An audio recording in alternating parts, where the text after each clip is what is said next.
Hello दोस्तों, welcome to LKG classes. तो आज हम पढ़ने जा रहे हैं साधारण ब्याज और चक्रवृद्धि ब्याज की दूसरी क्लास जो हमारे चल रही है। वो आज हम पढ़ने जा रहे हैं। साधारण ब्याज हमने कंप्लीट कर लिया था पहली क्लास में। उससे संबंधित जो क्वेश्चन आते हैं उनके बारे में मैंने समझा दिया था। दो चार क्वेश्चन और है जो वो आपको टेलीग्राम पर जो नोट्स है उसमें देखने को मिल जाएंगे। ठीक है, तो आज हम चालू करेंगे चक्रवृद्धि ब्याज। चक्रवृद्धि ब्याज के सूत्रों को समझेंगे और उनसे कैसे सवाल आते हैं। अधिकतर प्रतियोगी परीक्षा में चक्रवृद्धि ब्याज से ही सवाल आते हैं। चक्रवृद्धि ब्याज और साधारण ब्याज के दोनों के सवाल आते हैं, लेकिन मिक्स में दिए जाते हैं। ठीक है, तो अगर आपको वीडियो पसंद आती है तो वीडियो को लाइक कर दिया करो। चैनल पर नए हो तो सब्सक्राइब कर दिया करो। इसी प्रकार चैनल पर अगर आप नए हो सब्सक्राइब कर दिया करो। सब्सक्राइब करने से क्या होता है, हमारा हौसला बढ़ता जाता है और हम और अच्छी अच्छी वीडियो बनाते हैं। ठीक है, तो चालू करते हैं चक्रवृद्धि ब्याज। ठीक है, ये जो क्लास 8 और प्रतियोगी परीक्षा दोनों के लिए जरूरी। क्लास 8 में तो ये टॉपिक है चक्रवृद्धि ब्याज और साधारण ब्याज का, और प्रतियोगी परीक्षा में भी ये हर एग्जाम में दो या तीन क्वेश्चन इसमें देखने को मिल जाते हैं। ठीक है, यहाँ पे लिख देता हूँ पार्ट 2। पार्ट 1 मैंने डाल दिया था इसलिए पार्ट 2 लिख रहा हूँ। ठीक, तो चक्रवृद्धि ब्याज को समझेंगे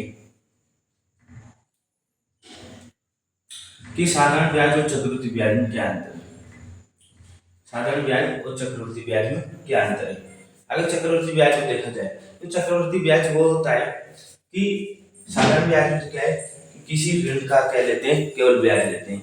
ब्याज लेते हैं किसी ऋण का। ठीक है, और इसमें क्या लेते हैं, जब वो ब्याज जैसे 2 महीने के लिए जुड़ गया तो उस पिछले वाले महीने के ब्याज का भी क्या लेंगे, मतलब ब्याज का भी क्या लेंगे, कुछ हिस्सा लेंगे, ब्याज का भी ब्याज लेंगे। तो ब्याज का भी अगर ब्याज लेंगे तो ये चक्रवृद्धि ब्याज होता है। तो ये चक्र से चलता रहता है। जैसे पिछले महीने के ब्याज में इस महीने के एडवांस जो कितने प्रतिशत ब्याज है उस हिसाब से पैसे ले लिए। इसी प्रकार ये चक्रवृद्धि ब्याज हर जो रकम पे है, जो ऋण है उस पे तो लगता ही है, लेकिन एक्स्ट्रा किस पे लगता है, जो ब्याज रहता है साधारण ब्याज का उस पर भी ये एक्स्ट्रा लग जाता है। ठीक है, तो ये चक्रवृद्धि ब्याज होता है। पहले तो इसको समझेंगे। इसका एक फॉर्मूला होता है, वही ए बराबर क्या होता है, मिश्रधन। ठीक है, ये आपको उस दिन भी लिखा है था, आज और लिखा रहा हूँ दोबारा ताकि ध्यान रहे। पिछली वाली क्लास में भी लिखाए थे कि पी बराबर मूलधन, आर क्या होती है दर, टी क्या होता है समय। ठीक है, और इसे क्या कहते थे, कॉम्प्लेक्स इंटरेस्ट। क्या कहते हैं इसे, कॉम्प्लेक्स इंटरेस्ट। तो सी आई से भी रिप्रेजेंट कर देते हैं इसे। किससे रिप्रेजेंट कर देते हैं, सी आई से। सी आई क्या होता है, चक्रवृद्धि ब्याज।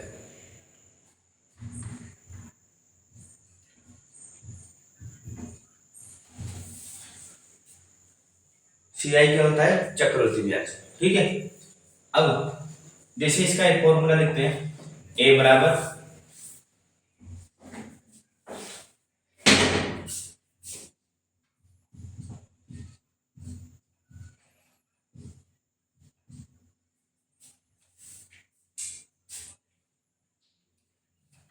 ठीक है, ये तो क्या है, सही से लिखता हूं मैं, ए बराबर पी 1 + r/100 की पावर टी। ये तो क्या है, मिश्रधन का फॉर्मूला।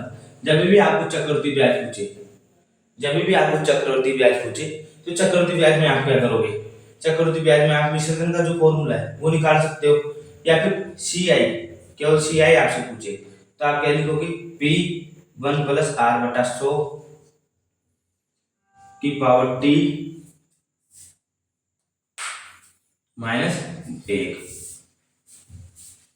अब ये कैसे आया, ए बराबर क्या होता है, ए बराबर क्या होगा, सी आई प्लस पी। ठीक है, यही होता है। अब यहां मैं अगर इसको लिख देता हूं, एक बार इसको पूरा करके बताता हूं आपको। जब भी आपसे चक्रवृद्धि ब्याज का फॉर्मूला पूछे तो आपको ए बराबर जो मिश्रधन का फॉर्मूला है वो लिखना है, पी ए बराबर पी 1 + r/100 की पावर टी। ठीक है, अब ए बराबर क्या होता है, सी आई प्लस पी, यही होता है ना। उसमें ए बराबर क्या होता था साधारण ब्याज वाले में, एस आई प्लस पी। इसमें क्या होता है, सी आई प्लस पी। सी आई प्लस पी बराबर पी 1 + r/100 की पावर टी। ठीक है, अब यहाँ से सी आई का फॉर्मूला निकालेंगे तो पी को इधर भेज देंगे, 1+r/100 की power t minus P. P को बाहर कॉमन निकाल लेंगे,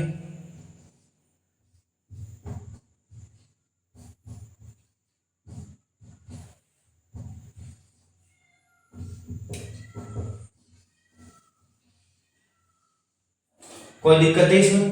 पी को क्या निकाल लिया, बाहर कॉमन निकाल लिया, a बराबर p 1+r/100 की पावर t। ये तो किसका फॉर्मूला है, विसर्जन का।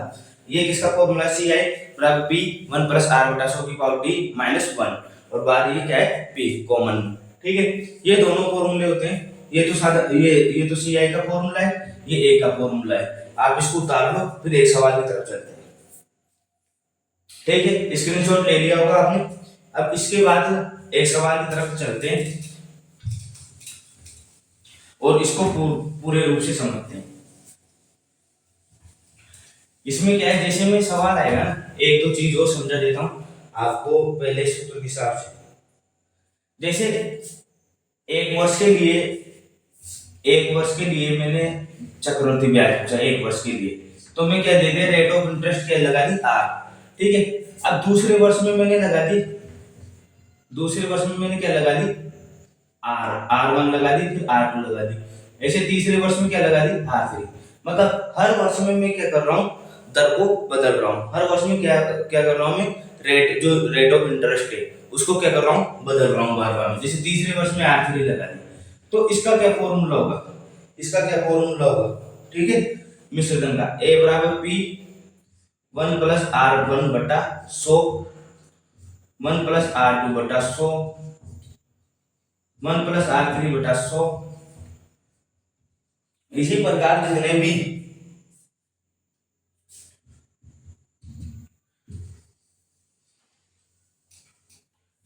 जितने भी जैसे जितने वर्ष के लिए, जैसे मैंने लिख दी कि जो 2 वर्ष तक तो क्या रहा, दर समान रही। जैसे मैंने एक ऋण दिया आपको, अब 2 वर्ष तो मैंने क्या दे दी, रेट 10%, फिर तीसरे वर्ष मैंने 15% कर दी, चौथे वर्ष मैंने क्या कर दी, 20%। तो 2 वर्ष अगर समान रहा तो यहाँ दो आ जाएगा। ठीक है, जितने वर्ष, और सभी वर्ष अलग अलग रही तो 1+R1/100, 1+R2/100, 1+R3/100। इसी प्रकार ये आगे चलता जाएगा जितने वर्ष आपको दिए होंगे। ठीक है, ये चीज भी समझने की है। अब चलते हैं एक सवाल की तरफ, इसको भी उतार लो। ठीक है, स्क्रीनशॉट ले, वीडियो को पॉज कर लिया करो, पॉज करते आप स्क्रीनशॉट ले लिया करो, फिर आप बाद में उतार लिया करो। उससे क्या होगा, आपको डबल बार समझ में आएगा। एक तो मैं अभी समझा रहा हूँ, फिर आप उसको उतारोगे, उसके बाद आप एक बार कॉपी में देख के वापस वीडियो देख लिया करो। तो 3 बार जब आप देख लोगे तो आपका कंसेप्ट एकदम बिल्ड हो जाएगा। फिर भी कोई डाउट हो तो आप कमेंट कर दिया करो, मैं दोबारा वीडियो बना दूंगा, कोई दिक्कत नहीं है। क्योंकि ऑनलाइन में क्या है, मैं तो केवल कैमरे को देख रहा हूँ और कैमरे से आपका आई कांटेक्ट कर रहा हूँ। लेकिन फेस टू फेस में ऑफलाइन क्या होता है, हाथ पे हाथ जो बच्चे रहते हैं वो डाउट भी पूछ लेते हैं, तो इसका जो ऑफलाइन इसको फायदा ज्यादा मिलता है। ठीक है, ऑनलाइन में ऐसा नहीं होता है। ऑनलाइन क्या है, फिर आपको कमेंट करना पड़ेगा या फिर आप कांटेक्ट नंबर पे संपर्क कर सकते हो कि सर ये चीज समझ में नहीं आई, तो उसकी दोबारा वीडियो बन जाएगी, कोई दिक्कत नहीं। समझ में आना बहुत जरूरी है। ठीक है,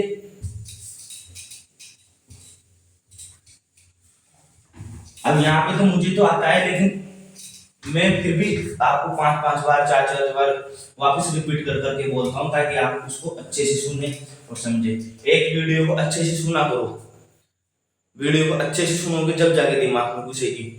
ऐसा नहीं है कि वीडियो को आप सुन ही नहीं रहे, केवल देख रहे हो, तो कोई मतलब नहीं उस चीज का। ठीक है,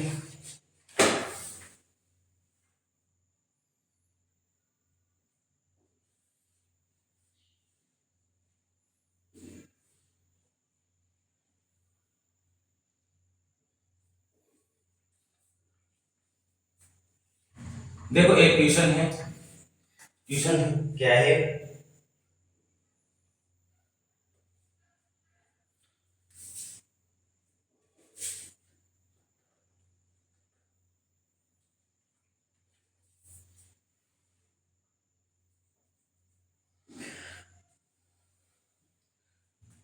इसमें पी दे रखा है 10,000। पी का मतलब समझ गए होंगे, मूलधन, और रेट दे रखा है 18%। अब ये बोल रहा है पी दे रखा है 10,000, रेट दे रखा है 18%। ठीक है, ये बोल रहा है एक वर्ष में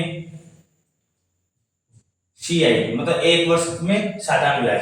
अगर अर्धवार्षिक वार्षिक नहीं अर्धवार्षिक ब्याज को संयोजित किया जाए, ब्याज को संयोजित किया जाए, संयोजित किया जाए, तब कितना अधिक ब्याज मिलेगा, तब कितना अधिक ब्याज मिलेगा। इस प्रश्न को समझना, इसमें क्या है 3-4 डाउट तुम्हारे क्लियर हो जाएंगे। तब कितना अधिक ब्याज मिलेगा।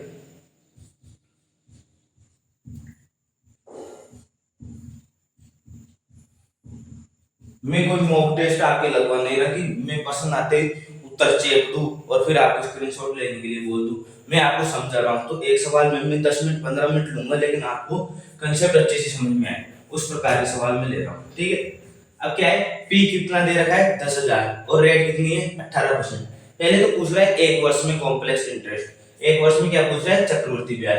अब एक वर्ष में चक्रवृद्धि ब्याज पूछ रहा है तो उसका तो क्या फॉर्मूला लिखा था मैंने, सीआई बराबर क्या लिखा था, सब साथ में बोला करो। सीआई बराबर क्या लिखा था, पी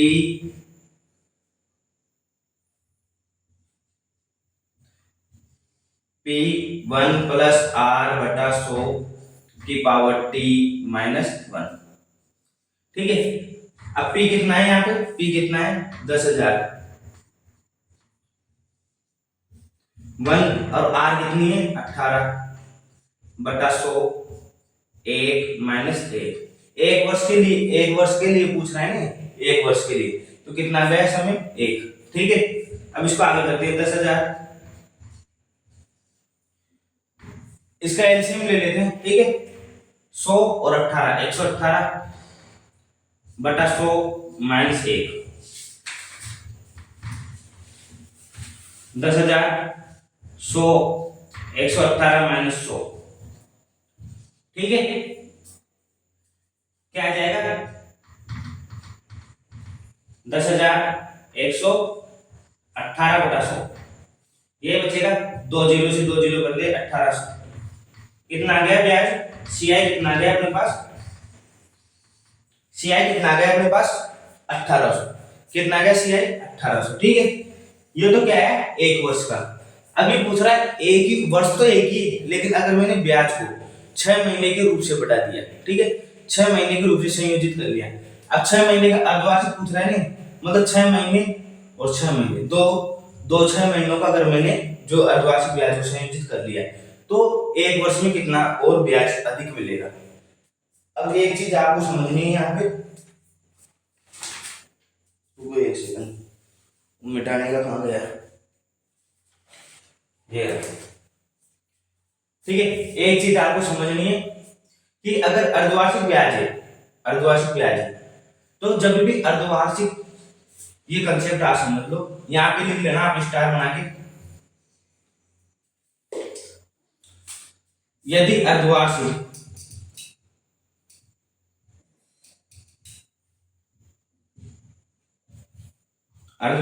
हो तो क्या होती है त्रैमासिक,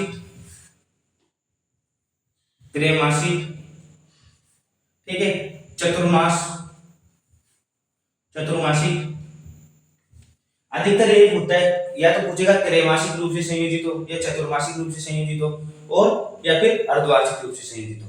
अभी देखना है अर्धवार्षिक रूप से संयोजित होगी तो कितने कितने महीने का होगा, एक वर्ष में अर्धवार्षिक रूप मतलब 6 महीने। ठीक है, कोई दिक्कत है, अर्धवार्षिक रूप का मतलब क्या होता है 6 महीने, ये तो आप भी समझते हो कि वर्ष का आधा कर लेना।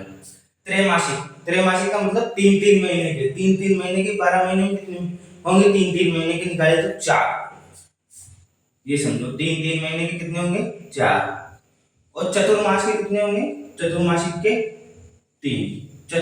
कितने होंगे 3। 6 महीने के 2 हो गए अर्धवार्षिक रूप से, त्रैमासिक के कितने हो गए 4 और चतुर्मासिक के कितने हो गए 3। तो यहाँ तो क्या करते हैं, जब भी अर्धवार्षिक रूप से संयोजित पूछ रहे तो दर को क्या कर देते हैं 2 का भाग दे देते हैं, जो रेट में किसका भाग देते हैं 2 का, कि कितने टुकड़े हैं ये 2, कितने टुकड़े हैं 2। ठीक है, तो दर को क्या कर देते हैं आधा। यहाँ भी क्या कर देंगे दर को 4 का भाग दे देंगे, क्योंकि कितने टुकड़े हैं, कितने टुकड़े हैं ये? 4। ठीक है, यहाँ कितने टुकड़े हैं? 3। तो दर में किसका भाग दे देंगे? 3 का। किसका भाग दे देंगे? दर में 3 का। ये कंसेप्ट आया समझ में? अगर ब्याज अर्धवार्षिक रूप से संयोजित हो तो दर को क्या कर देंगे? आधा। अगर ब्याज त्रैमासिक रूप से संयोजित हो तो दर में किसका भाग दे देंगे? 4 का। और अगर चतुर्मासिक रूप से संयोजित हो तो दर में किसका भाग दे देंगे? 3 का। आ गई बात समझ में? यदि अर्धवार्षिक रूप से संयोजित हो, वापस बोलो, अर्धवार्षिक रूप से संयोजित हो तो दर में किसका भाग दे देंगे? 2 का। त्रैमासिक में 3 का, त्रैमासिक में 4 का और चतुर्मासिक में 3 का। क्यों? जितने टुकड़े होंगे उतने का भाग दे देंगे। जैसे 6 महीने के 2 हुए, इधर 3 महीने के 4 हुए, इधर 4 महीने के 3 हुए। ठीक है, ये चीज आ गई समझ में?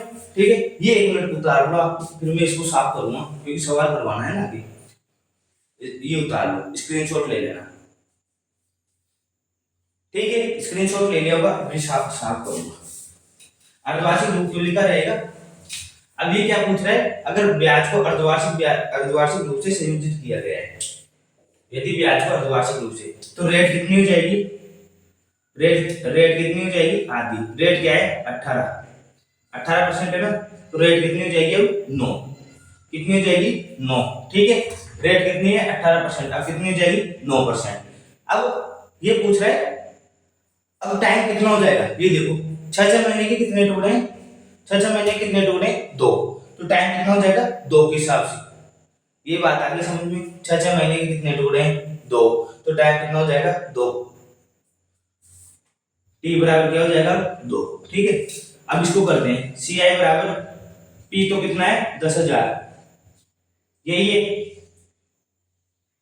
अंदर लिखेंगे 1 प्लस, अब आर कितनी हो जाएगी? 9/100। यही हुआ ना? टाइम कितना हो गया? 2 और दर कितनी हो गई? 9। ये बन जाएगा 109/100 का स्क्वायर माइनस 1। कोई दिक्कत है इसमें? नहीं है। अब इसको करेंगे 10,000, इसको ये ले लेंगे अपन 109 गुणा 109 माइनस 100 गुणा 100। ये आ जाएगा समझ में? इससे ये कट जाएगा।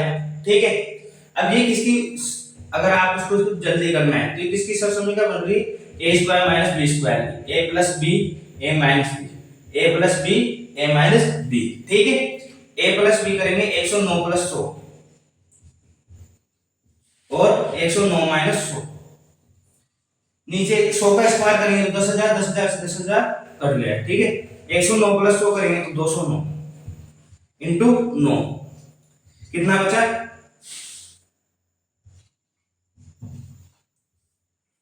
अब पहले ब्याज कितना था? जब 1 वर्ष का निकाले थे पहले ब्याज कितना था? कितना था पहले ब्याज? 1800। अब कितना आया? अगर 6 उसको अर्धवार्षिक रूप से संयोजित करते तो कितना आया? 1881। कितना आया? 1881। कितना आया? 1881। तो यही तो पूछ रहा है कितना अधिक ब्याज मिलेगा। तो कितना अधिक ब्याज मिला उसे? 81 रुपए का। 81 रुपए का अधिक ब्याज।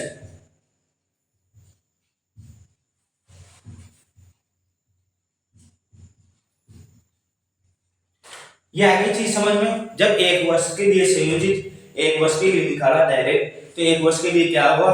रेट दे रखी थी, वही रेट हमने लगा दी और 1 वर्ष के लिए ब्याज है 1800। जब उसको अर्धवार्षिक रूप से संयोजित करके निकाला तो रेट क्या हो गई? आधी। क्या हो गई? दर का आधा कर दिया, टाइम हो गया दुगना, तो उसको निकाले तो 1881 रुपये ब्याज है। तो 81 रुपये का अधिक और ब्याज मिला। तो अगर आप किसी को भी ऋण देते हो तो उसे अर्धवार्षिक रूप से संयोजित करके देते हो। जैसे वर्ष के रूप से संयोजित कर दिया वो बात अलग है, लेकिन आपने अर्धवार्षिक रूप से संयोजित करके दिया तो आपको क्या मिलेंगे? पैसे दुगने। जैसे आप 1 महीने के लिए ब्याज देते हो, थोड़ी देर में समझो कि मैंने 1 महीने के लिए 1% में किसी को पैसे दे दिए। अब मैं उसका 15-15 दिन कर दूं तो मुझे क्या मिलेगा? थोड़ा अधिक ब्याज मिलेगा। 15 दिन का क्या मिलेगा? थोड़ा अधिक ब्याज मिलेगा। इसी प्रकार यह क्या हुआ? 6 महीने का थोड़ा क्या 81 रुपये क्या मिला? अधिक ब्याज मिला। आ गई होगी ये चीज समझ में? स्क्रीनशॉट लो इसका। ठीक है, स्क्रीनशॉट ले लो।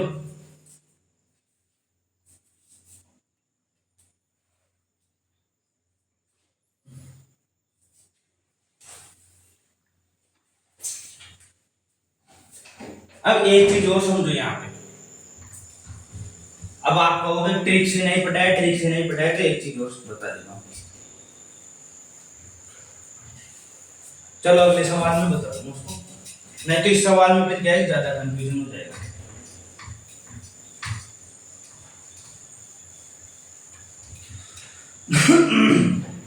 ना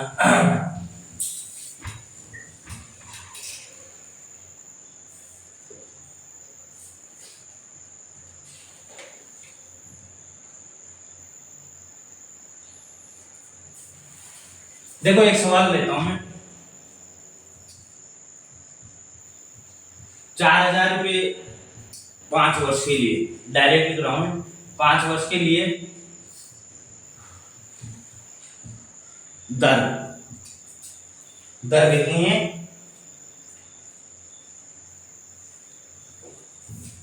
3 वर्ष के लिए दर है 5%। ठीक है, 3 वर्ष के लिए दर 5%। तो क्या निकालना है अपन को, साधारण ब्याज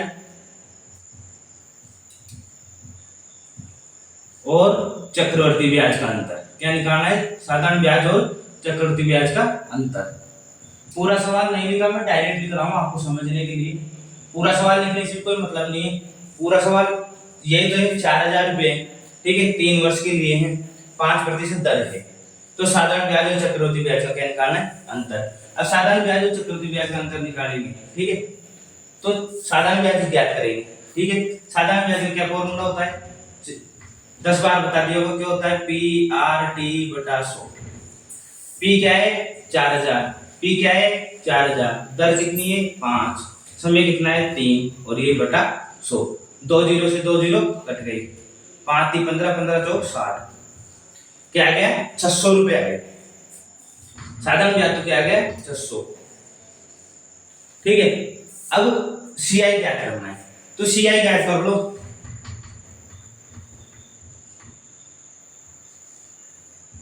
1 + R/100 की पावर T-1।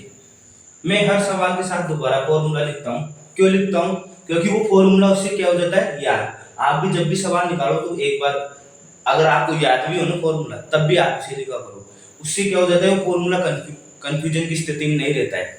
अगर आप उसे लिखोगे नहीं, तो जब आप परीक्षा में बैठोगे, एग्जाम में बैठोगे, तो आपको क्या होगा, आप कंफ्यूजन की स्थिति में पड़ जाओगे, यहाँ -1 आएगा या नहीं, या डायरेक्ट कर दें या क्या कर दें, तो फिर वो कंफ्यूजन की स्थिति बन जाती है। और आप जब भी सवाल निकालोगे, फॉर्मूला लिखोगे, तो कंफ्यूजन आपका खत्म हो जाएगा और आप कभी कंफ्यूज नहीं होगे, आप डायरेक्ट फॉर्मूले को कॉन्फिडेंस के साथ ये बिल्ड कर लोगे। ठीक है, अब P कितना है, 4,000, कितना है P, 4,000, 1 + R कितनी है, R कितना है, 5/100, टाइम कितना है, 3 - 1, यही है।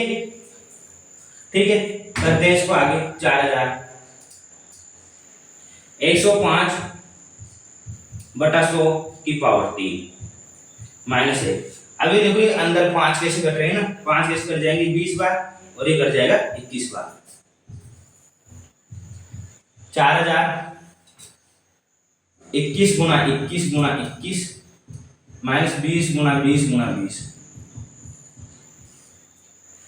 नीचे आ जाएगा 20 × 20 × 20।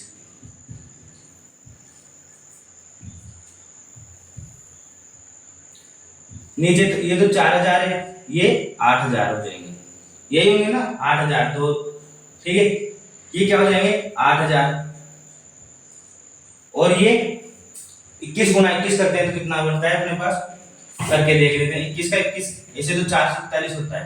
ठीक है, उसको वापस 21 से करेंगे तो 441 गुना 2 8 8 1 6 9,261, क्या होगा, 9,261। ठीक है, ये 8,000 इधर बाहर निकाल लिया पहले, कोई दिक्कत नहीं है। ठीक है, 8,000 पहले बाहर निकालिए, कोई दिक्कत नहीं है। अब 9,261 क्या बचेगा, 1,261, क्या बचेगा, 1,261।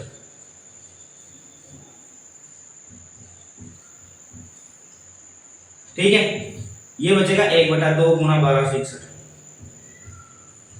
तो 6 बार, ठीक है, 3 बार और 1 0.5, 630.5। साधारण ब्याज और चक्रवृद्धि ब्याज का कितना अंतर है? 30.5 का। CI माइनस SI का, CI माइनस SI का क्या अंतर है? 30.5। मतलब अगर वो साधारण ब्याज में दे रहा है तो कितना पैसा मिल रहा है उसको? 600 रुपये। और वो चक्रवृद्धि ब्याज में दे रहा है तो कितना पैसा मिल रहा है? 630 रुपये। मतलब 30 रुपये का उसके फायदा हो रहा है। इसका एक बार स्क्रीनशॉट लो। ठीक है, ले लिया वो स्क्रीनशॉट। अब एक चीज और समझो, अगर मैं चक्रवृद्धि ब्याज को डायरेक्ट निकालूं, जैसे आप कहते हो ट्रिक, तो अब इसको ट्रिक से भी समझा देते हैं। देखो 4000 रुपये कितने वर्ष के लिए हैं? कितने वर्ष के लिए हैं? 4000 3 वर्ष के लिए। ठीक है, 3 वर्ष के लिए। दर कितनी है? 5%। दर कितनी है? 5%। अगर परसेंटेज बढ़ रहा है तो 5% का मतलब कितना होता है? 1/20। कितना होता है 5% का मतलब? 1/20। ठीक है, अब यहां से देखते हैं, इसका 1/20, इसका भी 1/20 1 वर्ष के लिए, और इसका भी क्या है? 1/20। जो आपको अच्छा लगे ना वो कर सकते हो आप। ठीक है, इसका 1/20 करेंगे, कितना बचेगा अपने पास? 200। यहाँ भी क्या बचेगा? 200। और यहाँ भी क्या बचेगा? 200। अब इसमें 1/20 यहाँ पे हो जाएगा, क्या बचेगा अपने पास? 10। ठीक है, यहाँ पे करेंगे 1/20, क्या बचेगा? 10। अब यहाँ से 1/20 करेंगे तो क्या बचेगा? 1/2। ये बचेगा ना, 1/2। 1/2। और वापस एक बार इसका 1/20 और होगा तो क्या बचेगा? 10। एक सेकंड, इसको और अच्छे से समझाता हूं। 4000 रुपये, 5% का मतलब कितना हो रहा है? 1/20। ठीक है, जब 3 टुकड़े 3 वर्ष के लिए तो 3 बार लिख दिया, 1/20, 1/20, 1/20, तीनों का करेंगे। ठीक है, इसके बाद इसका 1/20 करेंगे, यहाँ पे कितना जाएगा अपने पास? 1/20 करेंगे तो इसका 10 रुपये। ठीक है, और एक बार यहाँ पे करेंगे 10 रुपये, फिर इसका एक बार यहाँ हो जाएगा 10 रुपये, और इसका हो जाएगा कितना? 1/2 मतलब 0.5। तो कितना गया? जुड़ जुड़ा के 630.5। जोड़ लो इनको, 200 200 200 600 600 10 20 30 630, और 1/2 का कितना गया? 630.5। और दिक्कत है, ये डायरेक्ट चक्रवृद्धि ब्याज निकल जाता है इस प्रकार कि अपन परसेंटेज में क्या है, परसेंटेज से कैसे निकालते हैं। जैसे 5% है, 5% का मतलब क्या होता है? परसेंटेज आ जाए तो 100 का भाग दे दो, मतलब 1/20। कैसे निकाला आपने? 1/20। 1/20 कैसे निकाला वो भी बता दिया आपको, और ये आपको शॉर्ट जो तरीका है उससे ये सवाल हो गया। ठीक है, तो आज हमने समझा SI और CI, SI और CI में कैसे अंतर निकालते हैं, अर्धवार्षिक रूप से चक्रवृद्धि ब्याज कैसे संयोजित होता है, और जो वार्षिक रूप से वो कैसे संयोजित होता है। हमने एक ट्रिक भी देख ली कि ट्रिक क्या होती है। ठीक है, तो आज के लिए इतना ही। अब हम कल मिलेंगे और कल इसको कंप्लीट करने की कोशिश करेंगे, इसके क्वेश्चन है वो कल करेंगे अपन। ठीक है, तो आज के लिए बस इतना है। आपको वीडियो देखने के लिए बहुत धन्यवाद। पसंद आए तो वीडियो लाइक कर देना, चैनल पर नए हो तो सब्सक्राइब कर देना। Thanks for watching this video.